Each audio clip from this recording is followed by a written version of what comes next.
pick up a copy of the North Dallas Gazette. That way you'll be able to see the companion piece, if you will, to the TV, the TV portion as well. So, But you know, the book is always better. that way it always is. More words in it, more words in it. You know, but what we're talking about, the book is always better. The book on you. What's the book on you? The book on you, the accomplishments that you had during this time frame. Let's talk about the loose dogs and potholes. How can we make District 8 great again? I just wanted to say that. I always say that District 8 has always been great. District 8 is great. Those are issues that the way we do that is by addressing those. And I made a commitment to address those issues, and we were very successful in that. We're making headway in terms with loose dogs. Part of it was that during that time period we were able to secure $26 million. We're helping with spay and neutering throughout the city, and primarily in southern Dallas.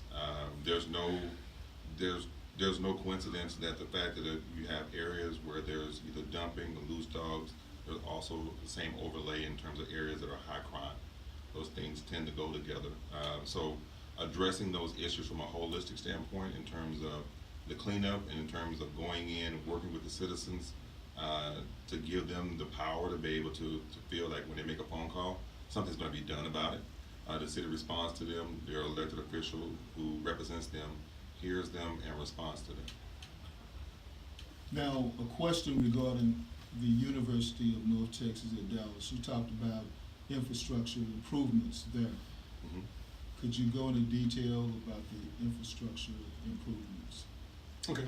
Simply put, if you're familiar with the Wheeler Road that runs in front of Skyline Ranch, if you want to give you a landmark, from Lancaster Road to University Boulevard, that particular road doesn't have any infrastructure. So when we say infrastructure, we're talking about water and sewer.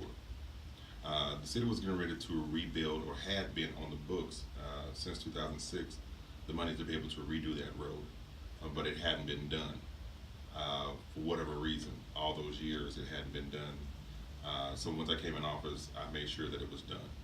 I felt that every day that it was not done was a day that the city lost in terms of potential for development, potential for quality of life for citizens around it. Now hold on a second.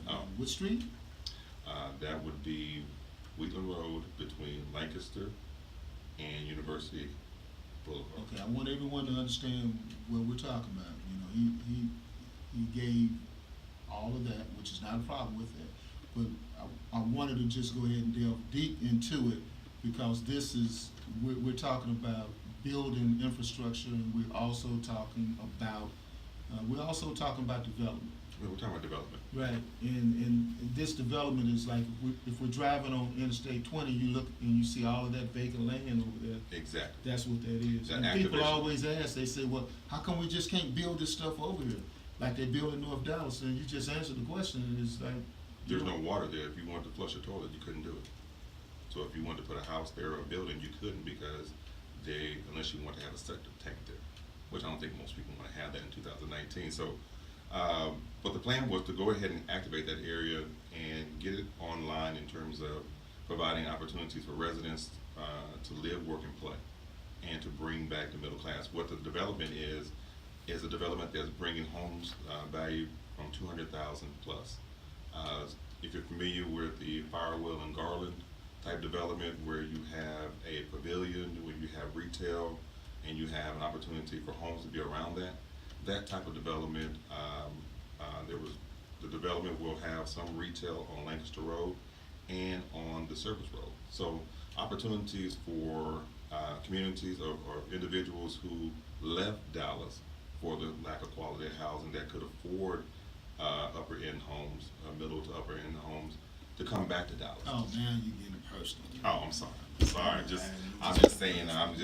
You know, I left. You know, because there were no amenities over there. Correct. I mean, I'm just being straight up. There were no amenities. You know, I went to Arlington because there were more amenities in Arlington. Right, you know? right. And we want to give you those amenities. We want to give you a reason to proudly have access on I-20 Because one of the things I love about living over there is I can jump on I-20, hit 45, hit 35, or go around, and I don't have to deal with much traffic, and I can go north and south very easily.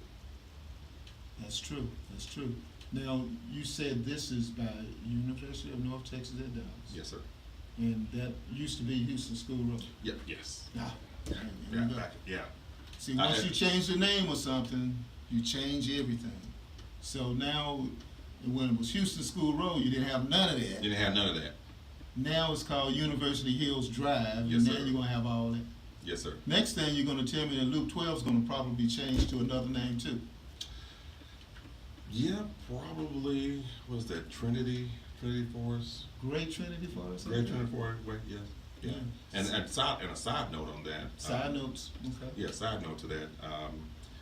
If you didn't know, it is due for an upgrade, and that was one of the things that I was working on, is redoing Great Trinity Parkway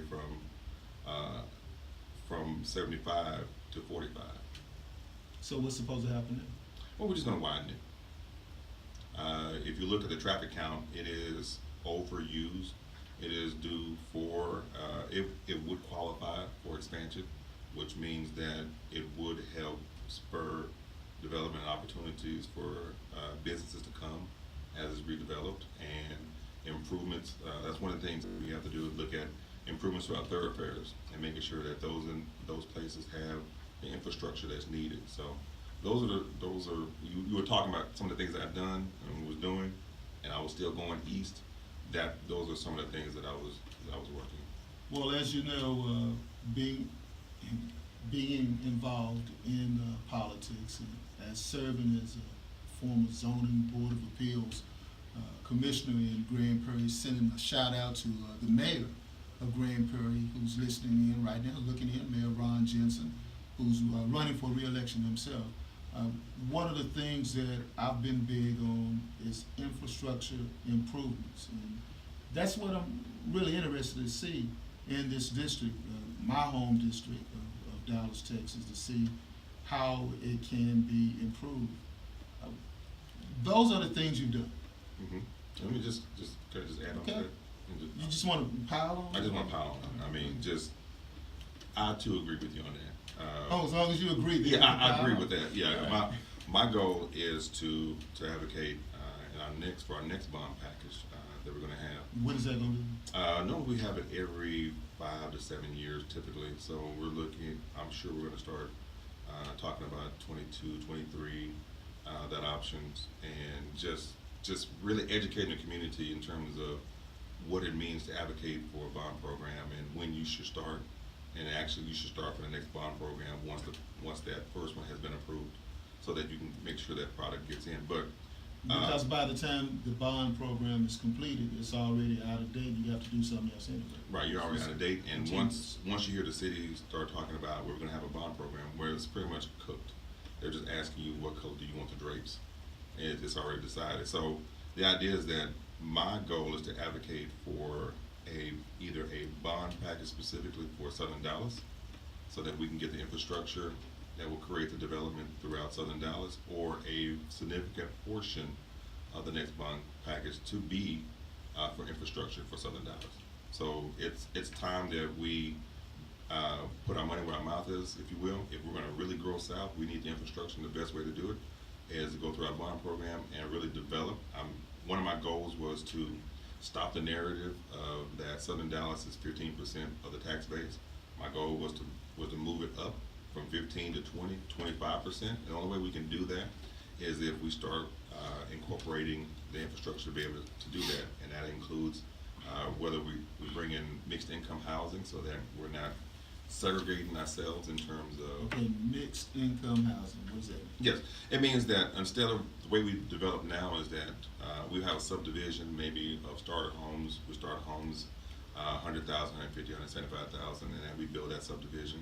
And then somewhere else, probably north, we build market-based homes. So therefore, you have an area that's set for starter homes, but you don't have the revenue in terms of for the homes to really create a homogeneous environment, because you have like-minded one stage people. Mixed income means that you have a home that has 125 maybe next to a 300, but you can't really tell. They're the same, but the only thing that's different in terms of the qualification and the designation of these homes for individuals that are making a modest income, you know, like teachers and firemen, police officers, to upper income individuals that are staying in the community. It's sort of like what we used to do back when, you know, we had segregation, and we had the doctor that lived next to the sanitation, who lived next to the preacher, who lived next to the school teacher, that type of environment. Okay, that's an interesting analogy on that. So as we are looking at these housing developments, are you concerned that if someone has a home that's $125,000, which is next door to a home that's $300,000, that these property rates, what's going to happen with those? Well, the idea, the only way you would know that, first of all, is unless you told your neighbor how much you're paying for it. So, I mean, it's done. They do it in Philly, they do it in New York in terms of development. Cats and dogs get along. I mean, people are not going after each other. It works, and it can work here. And that's the only way that we're going to be able to prevent ourselves from getting into the trouble that we had with HUD, because of recreating these areas where we have these low, I would say, these starter home districts, and we don't have the opportunity for advancement in types of housing options. And so by doing this, we mix it, we bring ourselves together, and one of the things that we always talk about is how segregated we are as a city. Well, just avoid that. You bring people together, and the only thing that's different is you live in one address, I live at the other. Now, you mentioned segregation. Are you referring segregated by class, and meaning how much money you make? Yeah. Okay, all right. Now let's talk about the racial dynamic here. And before anyone start talking about, you always talking about race. Here you go again. This is not about that. This is about how the perception it is in Dallas. Where do you see that we are at on racial relations? And the reason why I'm asking that is because I've been invited to Together We Dine. Mm-hmm. Too. And Together We Dine is where we dine together. And we talk about racial relations in Dallas with like-minded people. Right. That don't have any problems dealing with other people. So how do you think that we need to address this issue in Dallas? I think that's a great start, and I think that program needs to be done not every 2 years, but it's discussions that we need to have all the time. One of the things that we have to admit that Dallas has a past, and how do we go about correcting that? And first part of it is that we have to admit that those things did happen. That's why I was surprised at the discussions when we started talking about the monuments, the Confederate monuments, and how that was handled. I wasn't there. I would have handled it a little bit different. I think a lot of it has to do with lack of discussion in terms of allowing both sides to be able to express themselves. But I still think that it should have been taken down a lot sooner. I agree with the argument that, when it comes to those, we would not have, or would not stand, as a country would not stand for swastikas placed all over the place, or a monument that had a swastika on it. So why should we allow those type of symbolisms that represent a dark past in terms of, for the African American community and minorities, why would we allow that to be a beacon of symbolism that continues to overlook our lives these days and not do anything about it? So you would have taken the monuments down before? Oh, yes. As a matter of fact, we had started discussions on exactly doing that, but what happened was July 7th happened, and that kind of derailed those discussions about how we discussed that. And so then we started into a discussion of how do we begin. It became more important in terms of race relation to get us through that. So that kind of went to the backside in terms of as opposed to healing the city, bringing the city together, and having those discussions. But much like what you saw, unfortunately, 9/11, where we were all united, we're all Americans, then we go back to our regular lives, and those things come up and persist again. Then we have an accident, a tragedy, we come together, and then we relax. So I think that it's something that has to be repeatedly discussed and acted upon, and systematic issues that we know are problems, whether they're codes and laws that continue to perpetuate those things, we have to advocate for the removal and reversal of those rules that continue to allow those things to exist.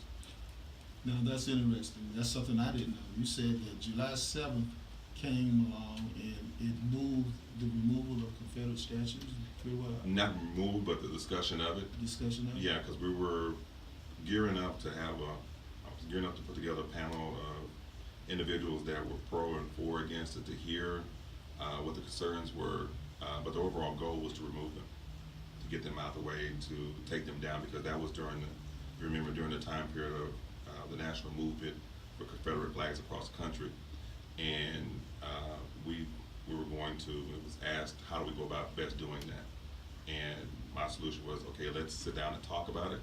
Let's hear what both sides have to say, but understanding that we're going to remove them. That's interesting in the sense that July 7th should not even have anything to do with the removal of Confederate statues at all. That's indicative of the way Dallas does it. In the Dallas way, they say, well, wait a minute, hold on. It was a black guy who shot mostly white policemen, so therefore we're not going to talk about removing the Confederate statues. But on the other hand, there was a white guy who went and shot the Dallas police station, and nothing was done about stopping any kind of form of a policy or building any policy. It's interesting. Interesting. Yeah, it's just interesting. There will be a test on this after after this show's over with. Speaking of being tested,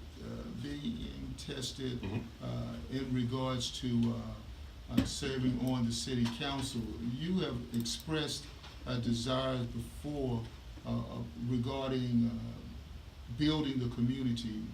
Are there any concerns or fears that gentrification may be part of that? And do you favor gentrification? And what is gentrification as opposed to it being called redevelopment? Well, I think that you have to understand that whenever you say development or redevelopment, you're saying gentrification.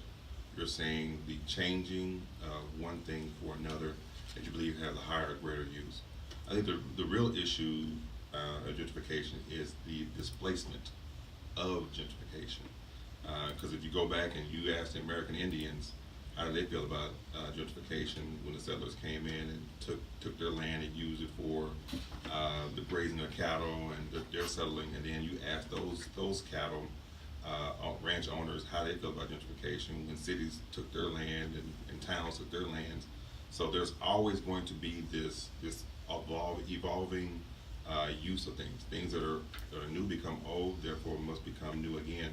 So you have to have this ever-ending revolving. But what happens is this displacement. And what I always told and talked about it, because I was talking about it when nobody wanted to talk about it because it was taboo, is how do we talk about gentrification? My goal, and I've said this many times in community meeting, is that let's have the discussion at the beginning of the development. Let's bring in the community at the beginning of the development. And that's how you get the community involved in it, and you get the community their fair share, and their concerns are addressed, as opposed to bringing them at the end once it's done, and then having to try to pick up the pieces from what happened. So as long as there's discussions about what's truthfully trying to be done and how that impacts the community, and pressing those types of development on their corporate social responsibility, that they have one first of all, and understand what's happening, then that's how you begin to redevelop. But you may not necessarily redevelop as quickly or as wide as you would like to. It may involve you having more community involvement, whether you're hiring individuals or the community has a place or part of it, but you're still able to grow that community and then retain the essence of those individuals in that community. And speaking of communities, and we mentioned earlier about the police and the shootings of July 7th. There was also a shooting that occurred last year in which an individual was shot by the police. Citizens Police Review Board. Mm-hmm. What is your opinion on that? We already have one. We already have one, but I think it needs to be strengthened. I think that it needs to have the teeth, and that means that it needs to have the subpoena power. It also needs to be budgeted. and it needs to be funded. Right now, the best way to cripple someone is to take away the money. It needs to be funded, and I think it needs to either be funded or part of the auditor's budget, which we're less likely to cut the auditor's budget, or incorporate it into the police department's budget. We're less likely to cut that budget. So I want to make sure that it's not something that's easily removed in times of economic downturn, because we'll always, as a city, any city, will go through and try to find those easy areas to cut. So when the economy's bad, if we need to cut back on park maintenance or arts or Swimming pools and things Are like there that. any swimming pools in District 8? There are a few. A few? There's a few. There's more coming. There's a Okay. few. But All yeah. right. So we want to make sure that those things, that when we reduce those hours, that we don't reduce that board, because it's very political. And again, this is not an indictment on all officers. Again, I wish I could say that they're all great chefs, they're all great teachers, they're all great pilots, they're all great truck drivers. This is for the few, the ones that abuse, just like every other system has something to deal with individuals that abuse their role and responsibility. This should have that. And then understanding what's being reviewed and how to be able to give citizens a voice and an outlet to be able to express themselves in terms they feel like they've been not given their full rights or taken advantage of in the situation. Okay, tomorrow I give my voice, my opinion. I'm talking about districts. Mm-hmm. You guys are going to go through a district, 2020 is coming right around the corner. Mm-hmm. And as it stands right now, you guys are probably going to be fighting for a district space over in Dallas. Correct. Could you explain, and this is the reason why I'm asking, because I'm trying to go through this for a follow-up, my voice, my opinion, Mm-hmm. on the districts. Your district is wide, 56. Mm-hmm. Spread out, linear. Mm-hmm. Does that make it almost impossible for you to does it offer any challenges for you? It offers great challenges. My district, and I always tell people, if you really understand how Dallas grew from a rural town to an urban city, District 8 is the perfect example, because from Cleveland Riley, it is cows, chickens, horses, farms, to the urban area, which is Redbird area. So from that wide range, you can see development, how Dallas developed from cornfields to concrete parking lots. Now, where's Sandbridge compared to this? Sand Branch is further east. Further east. Mm-hmm. And it's not in the district, it's unincorporated. Unincorporated. It's not in Dallas. It's not as us. Who is it closer to? Seagoville is closer to in terms of Would district. that be yours if we incorporated? Yes, it would be. Why can't we incorporate that and give them some sewer? That would be great.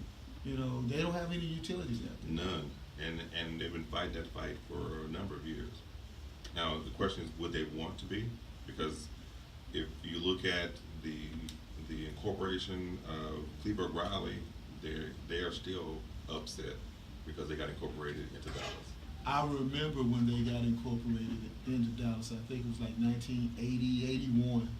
And I was driving down the street and it was like, welcome to the city of Riley. Mm-hmm. And then welcome to the city of Cleveland. And then 5 years later, there's none of that. The signs are gone. Right. And they're still. So for that matter, so was Renner, Texas. Yes. Renner, Texas used to be a separate city as well. Craig, you were Yeah, saying? I was disagreeing with what you were saying. I would like to see that we do something with that if they want to be incorporated, but otherwise, that's just that's that third world country out there. Yes, seen it, and that's a good question. I think that's something in terms of, I know there's been several talks about how to go about doing that, discussions with the county, but I think that may be one of the options. I've not heard that discussion. Well, we need to put that out there because we put that out there when it was Renner, but then again, Renner, Texas was partially owned by the former mayor. Well, Mayor Bob Folsom had some development stuff out there. I'm not trying to be easy. So He's passed. okay. I'm just stating the fact. Just the fact. When this happened, he was quite alive. But if and this is a contrast, and then we'll have you do your closing. The contrast in it is that Renner, Texas was right next to an area that people had means, and them having means that meant development would go there Correct. to make more money. Right. More money, more money. Sand Branch, there's not going to be any development in that area a long time to come. But we need to do something about making sure that these people are able to live in a way in which Americans should live. I agree. All right. We're about to run out of time because your sign is taking up a lot of space, and we've had like a solar eclipse already. I've never seen a sign that big before. Well, Up close, like again, I have a large district, so I brought a large sign for a large district. Okay. All right. So tell us why we should vote for you in District 8. Again, thank you. Again, thank you for having me today in this opportunity. Again, my name is Erik with the K. Wilson, and I am a candidate for Dallas City Council District 8, and I'm asking you for your support, and that so that we can continue the great things that we started. Again, you heard just a little bit about what we've done, starting from Redbird, going all the way east through the district in terms of either it was community centered or business centered, to making sure that you were incorporated in the process and that it was designed to be able to improve the quality of life. And I want to continue those things and begin to break down those silos in terms of working independently, so that we work together, we use our resources so that we can have a better, not only just District 8, but Southern Dallas. And that is one thing, and understanding how we work together, whether it's working with District 3, working with District 4, working with District 5, working with District 7, and how we all work together in terms of making your life better, and working with the next council person, whether that's working with Lancaster, Duncanville, working with Wilmer, working with Seagoville, and how we are able to provide resources to, again, make your life better, not only for residents, but also to attract businesses, so that you can work, live, play south of 30, and that you don't have to make that far trek, and bring in those opportunities that you want to see where you live. All right. Thank you very much for appearing on the Commiss Radio Show, and we will have hopefully coming up soon. We want to have in the same cycle of news, if you will, all of the candidates that are running for Dallas District 8. So we are looking forward to having City Councilman Tennille Atkins on the show as well. And next week, we want you to come back next week, in which we will be in District 7. District 7. And we will have two of the candidates that are running for office there. We will have City Councilman Kevin Felder and former City Council person Tiffany Young on the Commiss Radio Show. Again, thank you for appearing on the show. We appreciate you as well. And we are going to go ahead and run a few drops, and we will be back next week. The Arlington Music Hall presents 2 nights of March.